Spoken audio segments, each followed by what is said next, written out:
Hi viewers, இன்னைக்கு நம்ம ஒரு ட்ரெடிஷனல் டிஷ் பண்ண போறோம். தவளை அடை எப்படி செய்யறதுன்னு பார்க்கலாம். ஃபர்ஸ்ட் அதுக்கு தேவையான பொருட்கள் என்னன்னு பார்த்துடலாம். நான் படி அளவு எடுத்திருக்கேன். இது வந்து 1/4 படி சொல்லுவாங்க. 1/4 படியில 2 படி புழுங்கல் அரிசி,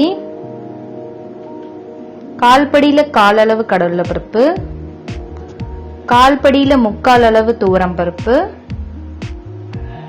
1/4 படியில 1/4 அளவு உளுத்தம் பருப்பு. பாருங்க, நான் இந்த 1/4 படி தான் யூஸ் பண்ணிருக்கேன். உங்கள்கிட்ட இந்த படி இல்லை அப்படின்னாக்கா நீங்க ஏதாச்சும் கிளாஸ் மெஷர்மெண்ட் வச்சு கூட இதை அளவு எடுத்துக்கலாம். இப்போ ஒரு பெரிய பாத்திரம் எடுத்துக்கோங்க. இப்போ நம்ம எல்லா பருப்பும் அரிசி கொட்டி ஊற வைக்க போறோம். ஒரு 5 to 6 மணி நேரம் வரைக்கும் ஊறணும். நல்லா சிலம்ப தண்ணி ஊத்துங்க. நல்லா நிறைய தண்ணி ஊத்தி ஒரு 6 மணி நேரம் ஊற வைங்க. பாருங்க, பருப்பு நல்லா ஊறிடுச்சு. ஒரு 2 to 3 தடவை நல்லா கழுவி எடுத்துக்கோங்க. பருப்பை இந்த பதத்துக்கு நல்லா ஊறி இருக்கணும். தாளிப்புக்கு தேவையான பொருட்கள் என்னன்னு பார்த்துடலாம். 2 டேபிள் ஸ்பூன் கடலை பருப்பு, 5 கொத்து கருவேப்பிள்ளை, 2 டேபிள் ஸ்பூன் உளுத்தம் பருப்பு, 10 காஞ்ச மிளகாய், 3 டீஸ்பூன் ஜீரகம், 3 டீஸ்பூன் மிளகு, 2 டீஸ்பூன் பெருங்காயம். ஃபர்ஸ்ட் நம்ம மாவு அரைச்சுக்கலாம். குவான்டிட்டி கம்மியா இருக்கனால நான் மிக்சியிலே அரைச்சுக்கிறேன். நல்லா மிக்சியில மாவு அரைச்சுக்கோங்க. பாருங்க, இந்த பதத்துக்கு நீங்க அரைச்சுக்கணும். இப்போ நம்ம மாவு ரெடி பண்ணியாச்சு. நெக்ஸ்ட் நம்ம தாளிப்பு ரெடி பண்ணிக்கலாம்.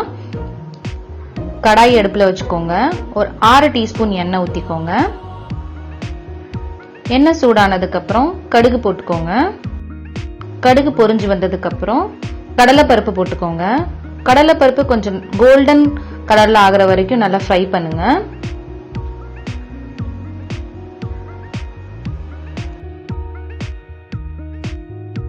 உளுந்து போட்டுக்கோங்க. உளுந்து நல்லா கோல்டன் பிரவுன் ஆகிற வரைக்கும் ஃப்ரை பண்ணுங்க.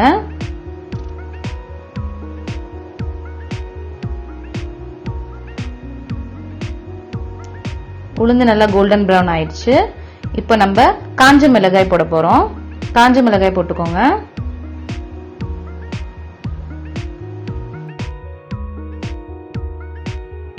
கருவேப்பிலை போட்டுக்கோங்க.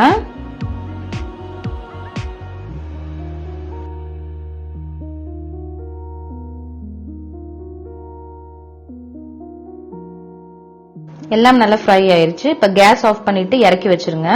தாளிப்பு கொஞ்சம் ஆறுனதுக்கு அப்புறம் நம்ம மாவு அரைச்சு வச்சிருந்தோம் இல்லைங்களா, அதுல சேர்த்துக்கோங்க. சேர்த்து நல்லா கிளறி விடுங்க. மிளகும் ஜீரகமும் நம்ம ஃப்ரை பண்ண போறது இல்லைங்க, சோ அதை டைரக்டா அப்படியே ஆட் பண்ணிக்கோங்க. பெருங்காயம் போட்டுக்கோங்க.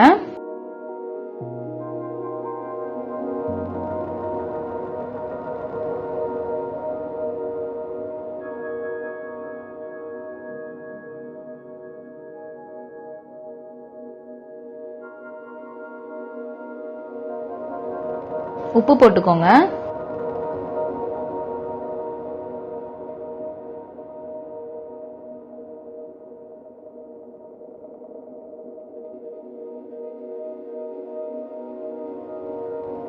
கனமான கடாய் வச்சுக்கோங்க. 5 டேபிள் ஸ்பூன் எண்ணெய் ஊத்துங்க. எண்ணெய் நல்லா ஹீட் ஆகட்டும்.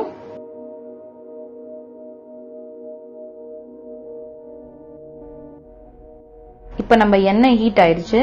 கொஞ்சம் கொஞ்சமா மாவு சேருங்க. கடாய் பிடிக்கிற அளவுக்கு மாவு சேர்த்தா போதும், ரொம்ப ஓவர்ஃப்ளோ ஆகக்கூடாது.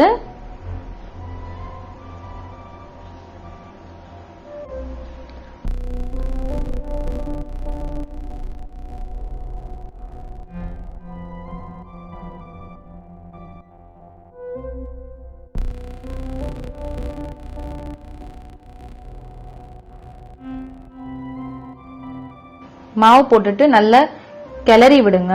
பாருங்க, சுத்தி இப்படி எண்ணெய் நிக்கணும். இந்த தவளை அடை வந்து நல்ல எண்ணெயிலேயே ஃப்ரை ஆகும். இப்ப மாவு நல்லா கிளறியாச்சு. பாருங்க, இந்த மாதிரி சுத்தி எண்ணெய் நிக்கும். ஒரு 20 நிமிஷத்துக்கு மீடியம் ஃப்ளேம்ல தட்டு போட்டு மூடி விட்டுருங்க. 20 நிமிஷத்துக்கு அப்புறம் நம்ம செக் பண்ண போறோம். பாருங்க, கொஞ்சம் வெந்திருக்கு. இன்னும் வேகணும்னு ஒரு 10 நிமிஷம் இருந்தா போதும். 10 நிமிஷம் ஆயிடுச்சு. பாருங்க, நம்மளோட தவளை அடை நல்லா குக் ஆயிடுச்சு. இந்த பதத்துக்கு குக் ஆயிருக்கணும். இப்போ சின்ன சின்ன பீஸா கட் பண்ணிக்கோங்க. நீங்க எந்த சட்னி வச்சு சாப்பிட்டாலும் ரொம்ப நல்லா இருக்கும். தேங்காய் சட்னியோட சாப்பிட்டீங்கன்னா ரொம்ப சூப்பரா இருக்கும். உங்களுக்கு இந்த ரெசிபி பிடிச்சிருக்கும்னு நினைக்கிறேன். ட்ரை பண்ணி பாருங்க. உங்களுக்கு பிடிச்சிருந்தா லைக் பண்ணுங்க, ஷேர் பண்ணுங்க, சப்ஸ்கிரைப் பண்ணுங்க. தேங்க்யூ.